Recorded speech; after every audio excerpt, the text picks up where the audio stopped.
결혼한 지 20년 된 아줌마입니다. 남편까지 해서 아들, 딸, 네 식구가 넉넉지 않은 살림에도 악착같이 살아왔습니다. 남편은 첫째입니다. 아래로 6살 터울 동생이 한 명 있는데 어려서부터 집안 형편이 안 좋아서 남편은 고등학교 졸업하고부터 대학 문턱도 밟아보지 못한 채 일을 시작해야 했었답니다.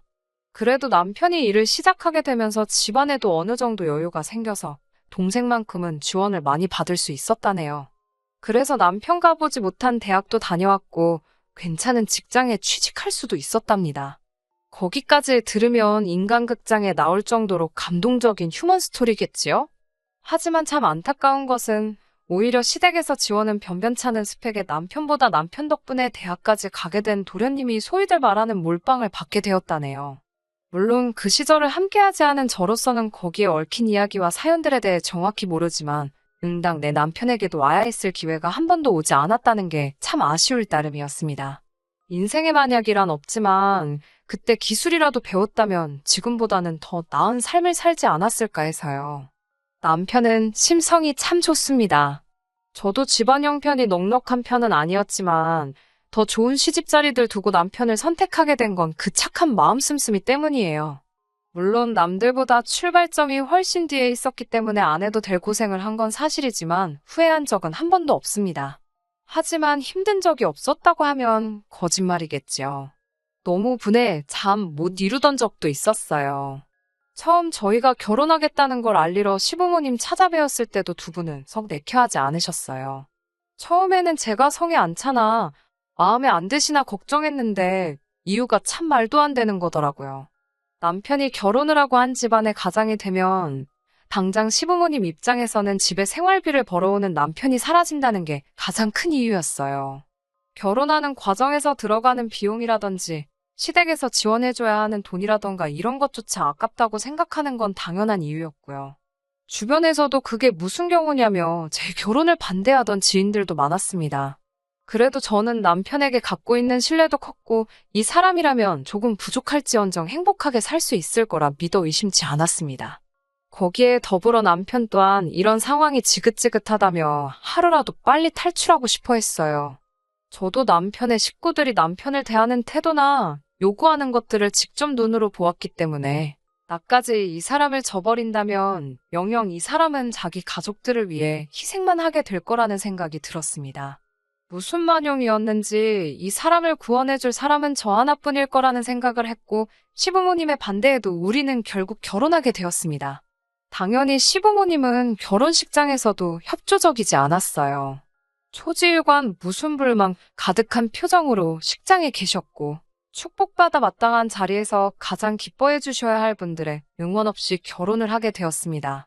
결혼식이 끝나고 나서도 시부모님은 우리 결혼을 축복해주기보다 돈부터 찾으시더군요. 시부모님 입장에서는 내키지 않는 결혼을 우리가 우겨서 한다는 이유로 결혼 비용이나 그 어떠한 부분에도 도와주신 거 하나도 없었고 심지어 결혼식에 참석한 신랑 측 하객들도 전부 다 남편이 그동안 사회생활 하면서 만나온 사람들밖에 없었습니다. 시부모님께서 가난하게 살아오시면서 친척들 돈을 빌려서 갚지 않은 것도 많았고 그런 사소한 사건들을 이유로 연을 끊고 살게 되었다고 들었거든요. 저희도 굳이 그 돈을 건드리고 싶지 않았어요.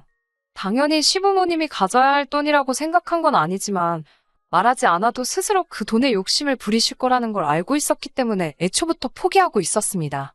결혼 이후에 친정부모님께서도 어느 정도의 지원을 해주시고 싶어 하셨지만 시댁에서 뭐 하나 받은 것도 없었을 뿐더러 저희 집이라고 사정이 그렇게 넉넉한 상황은 아니었기 때문에 우리끼리 처음부터 아무것도 없이 시작해보고 싶다. 저희 부모님을 한사코 말렸습니다. 축의금 드린 걸 가지고 남편은 그게 자기 부모님께 드리는 마지막 돈이라고 말하며 인연을 끊고 살아왔어요.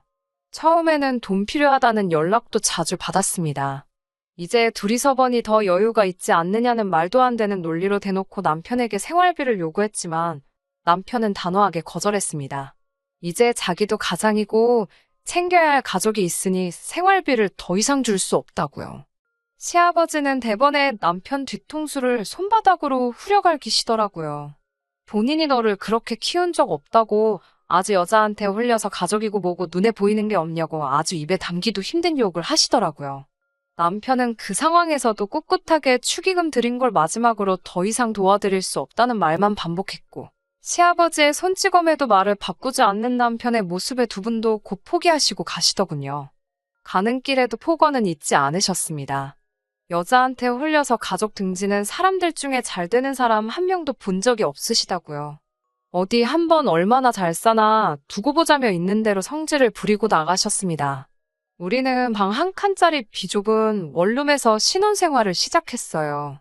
그래도 남편이 고등학교를 나오고부터 모아온 돈을 전부 다 자기 부모님께 드린 건 아니더라고요. 그 와중에도 자기 미래를 위해서 조금씩 저축해온 돈이 있었기 때문에 제가 모아온 돈과 약간의 대출을 합쳐 전세로 신혼집을 시작할 수 있었습니다. 남들 다 하는 신혼생활 포기하고 대출금부터 없애기 위해 정말 눈에 불을 켜고 서로 일만 하고 허리 졸라매 돈을 아꼈습니다. 결혼 2년 차에 대출금을 전부 갚을 수 있었고 그 다음 해에는 코딱지만한 사이즈지만 방 2개짜리 아파트를 자가로 가질 수 있게 되었습니다. 사실 원룸 전세를 정말 좋은 조건에 들어갔기 때문에 거기서 좀 더 지내며 돈을 더 모아 훨씬 좋은 곳으로 이사를 가는 방법도 있었지만 시부모님이 집 주소를 알고 있다는 사실이 너무 싫어서 준비가 되는 대로 그 집에서 나오고 싶었습니다. 둘이 살기에도 비좁은 방 2개짜리 아파트였지만 말한 대로 너무 행복했습니다. 그런데 안 그래도 좁은 집에 새 식구가 한 명 생기게 되었어요. 첫째가 생기게 된 것이죠. 저도 남편도 너무 기쁘고 행복했고 그 소식을 전해들은 친정부모님도 뛸 듯이 기뻐해 주셨습니다. 아이가 생겼다고 일을 그만둘 수는 없었으니 저는 계속 출근을 하는 상황이었지요. 그리고 평소 때처럼 퇴근을 하고 집에 돌아왔는데 매일 같은 신발 신으며 신발이라고는 한 켤레씩밖에 없던 신발장에 못 보던 신발이 2켤레가 더 있더라고요. 신발의 주인은 시부모님이었습니다. 거실에서 이제 오냐고 말하는 목소리를 들었을 때 온몸에 소름이 올라오더라고요. 여기는 어떻게 알고 찾아오신 건가 했더니 남편이 주소를 알려줬다고 하네요. 임신 소식을 들었다고 축하한다고 하시며 돈 10만 원이 든 봉투를 저에게 건네주셨습니다. 시부모님이 집에 돌아가시고 그날 남편하고 처음으로 싸웠습니다. 대체 무슨 생각으로 집 주소를 알려준 거냐고요. 영 끊고 살기로 한 거 아니었냐고. 그렇게 보고 싶었으면 혼자 찾아뵈면 되는 걸 무슨 생각으로 집 주소까지 알려준 거냐 따졌어요. 남편은 고개만 푹 숙인 채로 미안하단 말만 중얼거리더라고요. 하지만 아무리 생각해도 시부모님께 주소를 알려줬다는 사실이 이해가 되지 않아서 남편을 계속 다그쳤습니다. 계속 저한테 욕만 먹으며 아무 말 못하던 남편이 버럭 성질을 내면서 제게 말하더라고요. 아이 생겼다는 이야기를 장인 장모님께 처음 말했을 때 자기는 마음이 아주 찢어졌다며 그걸 알고나 있냐고요. 자기 부모님들이 이제 할머니, 할아버지가 되는 경사인데 그 기쁨의 순간에 자기 부모님이 함께하지 못한다는 생각을 하니 눈물이 앞을 가렸다고 합니다. 집 주소를 알려드리기 전에도 혼자서 따로 연락을 했다고 하더군요. 연락을 해오면서도 돈 이야기 한 번 꺼내신 적 없고 동생도 학교를 졸업하고 대기업에 들어가게 되었다고. 이제 동생이 부모님을 모시고 있으니 우리한테 더 이상 돈 이야기 하시지 않을 거라고 소리를 박박 지르더군요. 돈 이야기 안 할 거라는 건 어떻게 믿냐고 따지니 자기 어머니가 돈 봉투도 주고 갔지 않느냐며 입가에 침이 고일 때까지 소리를 고래고래 지르더라고요. 네, 돈 봉투 받았죠. 10,000원짜리 9장에 5,000원짜리 2장이 들어있는 10만 원이요. 물론 저희가 연을 끊으려 시도한 건 사실이지만 결혼 생활 3년 동안 시부모님한테 숟가락 한 세트조차 받아본 적이 없습니다. 더군다나 처음 저희에게 주신 돈이 5,000원짜리가 섞인 10만 원이라는 사실도 어이가 없었습니다. 그런데 남편은 그 10만 원이 어긋난 시부모님과 우리 사이를 제자리로 돌려놓을 좋은 신호라고 이야기를 하며 오히려 제가 화를 내고 있는 이 상황이 이해가 가지 않는다는 듯 되려 소리를 지르더라고요. 남편의 말이 무조건 틀린 것만은 아니었습니다. 그 뒤로 시부모님이 가끔씩 방문하기는 했지만 과일 한 봉지라도 직접 사다 주시는 적은 단 한 번도 없었어요. 하지만 그렇다고 저희에게 예전처럼 노골적으로 생활비를 달라 요구하시지도 않으셨어요. 그렇게 시부모님과 몇 번의 교류를 하면서 남편은 기가 살아서 그것 보라고 이제 온 가족이 서로 행복하게 살기만 하면 되는 것 아니겠냐고 하면서 모든 게 제자리로 돌아왔다는 것처럼 으스댔습니다. 그리고 안 그래도 비좁은 우리 집에 또 한 명의 식구가 찾아오게 되었지요. 둘째인 딸이 태어나게 된 것입니다. 다행스럽게도 맞벌이 부부였던 저희가 계속 일을 할 수 있었던 건 친정어머니의 도움이 컸습니다. 저희 형편을 알고 계시기도 했고, 결혼할 때 아무것도 지원해주지 않았다는 걸 이유로 제가 퇴근할 때까지 아이를 아무 대가 없이 봐주시고 계셨거든요. 그러던 어느 날 시어머니께서 저를 따로 찾으셨습니다. 단도직입적으로 저를 찾은 이유를 말하시더라고요. 사돈이 애 봐준다고 고생 많은 거 안다고 웬일로 따뜻한 말을 건네며 자기도 할머니 된 기쁨 좀 누려보고 싶다고 둘째가 태어난 김에 자기도 아이를 돌봐주고 싶더라고요. 마음만은 고맙지만 조금 의아하기도 했습니다. 왜냐하면 3살 된 아들은 손이 많이 가니 싫고 갓난쟁이인 딸아이를 자기가 맡아주고 싶다고, 아들은 친정어머니가 계속 보게 하고 갓난쟁이만 제가 출근하는 길에 시부모님 집에 내려주고 가라고 하시더라고요. 친정어머니가 집으로까지 와주셔서 아이들을 돌봐주시는데 그러실 필요 없다고, 아이가 정 보고 싶으시면 그냥 집에 오시면 된다고 하니 불편하게 사돈하고 어떻게 한 집에 같이 있느냐고 그건 싫다고 하더라고요. 그래서 저도 굳이 그렇게까지 해서 아이를 어머님께 맡겨야 할 이유를 모르겠다고. 시댁하고도 거리가 가까운 편도 아니고 회사를 가는 길에 내려놓고 가면 저도 길을 돌아가야 하기 때문에 출근하는 데만도 빠듯해서 안 되겠다고 했더니 갑자기 저에게 언성을 높이는 게 아니겠어요. 그저 시애미가 하는 일이라면 거절부터 하고 본다고 하면서 니네 엄마한테 돈을 얼마를 주길래 시모가 애 봐준다는데도 싫다고 하는 거냐고 소리를 지르시더군요. 시어머니가 아이를 봐준다는 목적은 하나였어요. 할머니 된 기쁨을 누리고 싶은 게 아니라 아이를 돌봐준다는 명목으로 우리한테서 돈을 받아가기 위함이었던 거죠. 그 와중에도 아이 둘 다 봐주는 건 힘들 거라고 생각한 건지 갓난쟁이인 딸아이만 봐주고 싶다고 하는 거였고요. 그러면서 제가 지금 친정에다가 돈을 빼돌리고 있다고 말하니 어이가 없더군요. 이제서야 본성을 드러내나 싶어서 친정어머니는 대가 없이 저를 위해 아이 돌봐주고 계시는 거라고, 돈 때문에 하고 계시는 거 아니라고 한마디 했죠.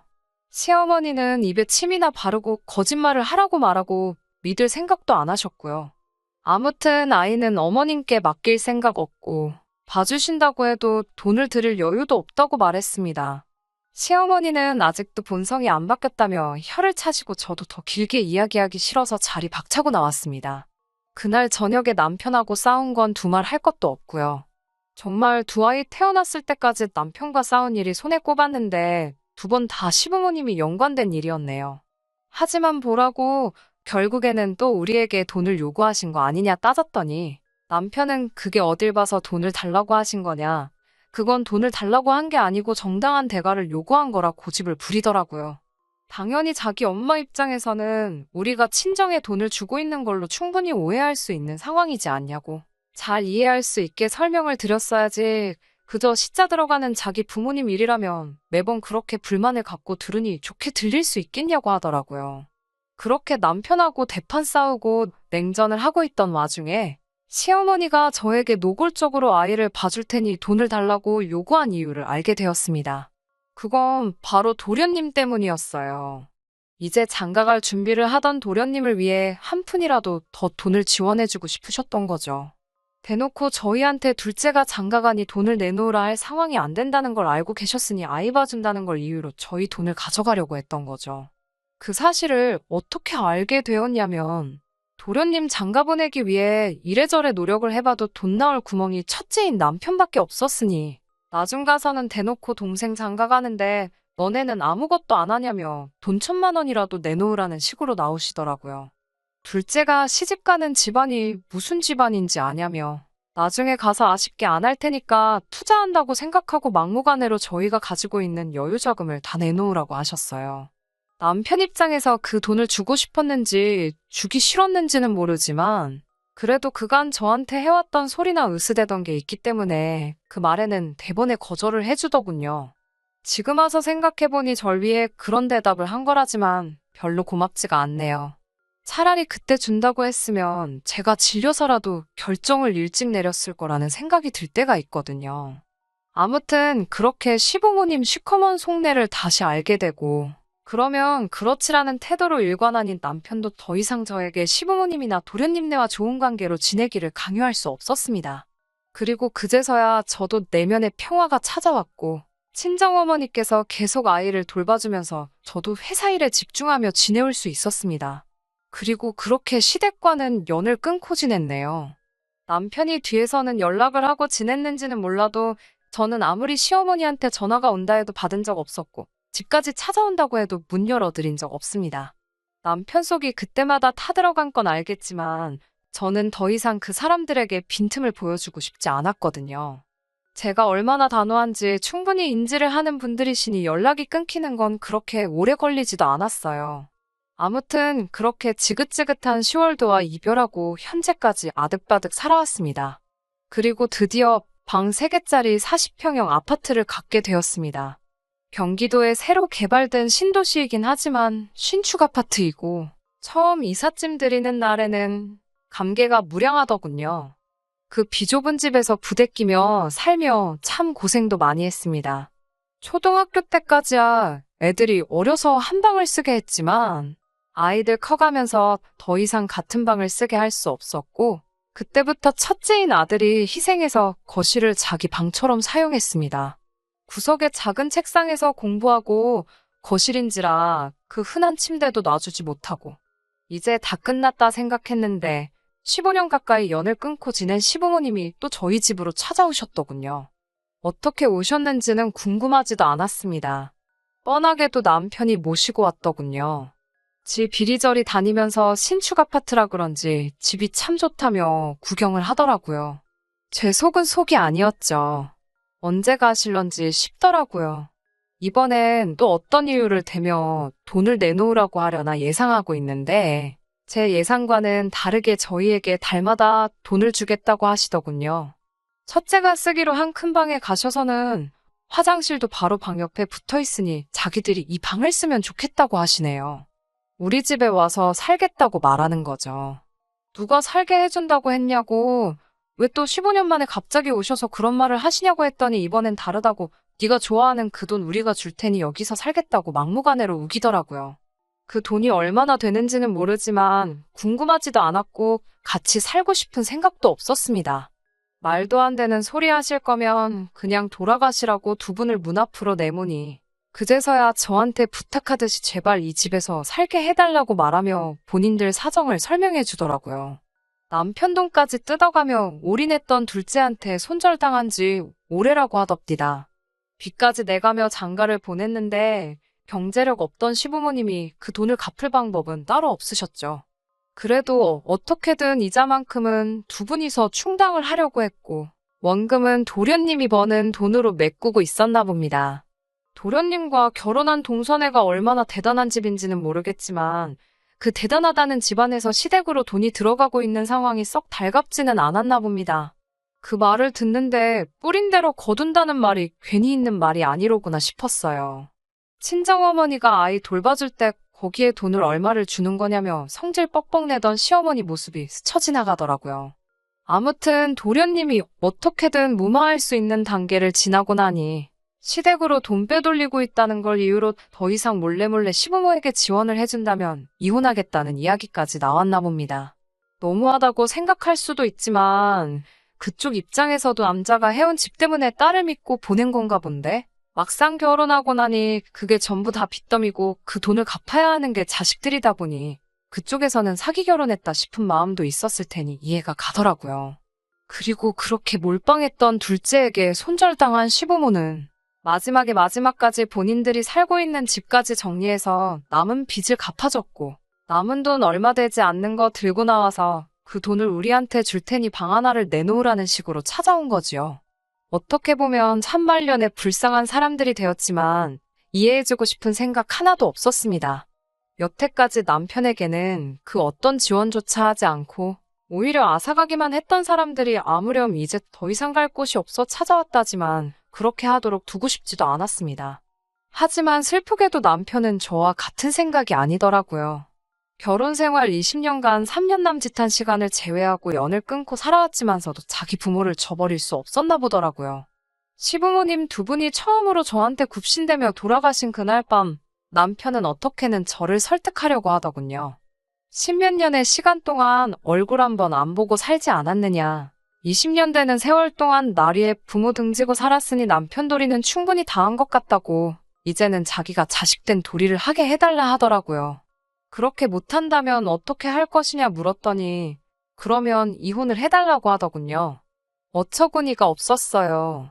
저는 평생을 빼앗기기만 하던 남편을 위해 이 한 몸 다 바쳐서 희생했고 이 사람도 그걸 알고 있을 거라 생각했는데 이 사람은 자기가 저를 위해 여태껏 희생해왔다는 논리를 펼치고 있었으니까요. 마지막 남은 기대에 합가는 절대 할 생각 없고 차라리 시부모님 얼마 안 되는 남아있는 돈에 합쳐서 월세방을 구해주고 일정의 생활비를 주는 게 어떻겠냐는 제안까지 했습니다. 남편은 애써 힘든 길을 선택했습니다. 끝까지 시부모님을 모실 생각이 없다면 이혼을 하겠다고요. 이혼은 협의에 따라 진행되었습니다. 양육권과 아파트는 제가 가져가고 통장에 있는 돈 일부를 남편이 가져가는 걸로 이혼을 하게 되었습니다. 정말 속상하고 답답했는데 이혼 후에 또 어이없는 일이 발생하고 말았네요. 제 명의의 아파트를 가지고 재산분할 청구 소송이 들어왔네요. 끝까지 욕심을 버리지 않는 시부모님을 용서할 수가 없었습니다. 남편까지 잃은 상황이 앞밖에 남지 않은 저를 너무 우습게 본 처사였어요. 저는 그 길로 시부모님을 파탄에 대한 유책사유자로 위자료 청구 소송을 진행했고 남편에게는 따로 양육비 청구 소송을 걸었습니다. 아이들이 성인이 될 때까지 남편은 양육비를 지급해야 했고 시부모님은 얼마 남지 않은 가지고 나온 돈마저도 저에게 위자료로 지급을 해야 했습니다. 남편이 시부모님을 이끌고 와 제 앞에서 빌더군요. 이렇게는 앞으로 살아갈 수 없다고 제발 선처해달라고요. 남편만 보면 어떻게 좋게 넘어갈 수 있다는 생각이 들면서도 언제 또 뒤통수를 칠지 모르는 사람들에게 좋게 넘어가고 싶은 생각은 없었습니다. 제 바짓가랑이를 붙잡고 미안하다 사과했지만 제 마음 바꿀 생각 없다고 그 사람들 전부 내쫓아버렸어요. 결국 이렇게 20년의 제 결혼 생활은 끝이 나게 되었고 남편과는 영영남이 되고 말았어요. 행복한 노후를 기대했던 게 저의 욕심이었을까요? 아이들한테는 제가 피도 눈물도 없는 엄마처럼 보일지도 모르겠습니다. 그래도 이제 제 남은 시간 저와 아이들의 행복을 위해서만 살아야겠습니다. 끝까지 들어주셔서 감사합니다. 오늘의 사연은 여기까지입니다. 구독과 좋아요, 알람 설정 부탁드리고 더 좋은 사연으로 다시 찾아뵙겠습니다. 감사합니다.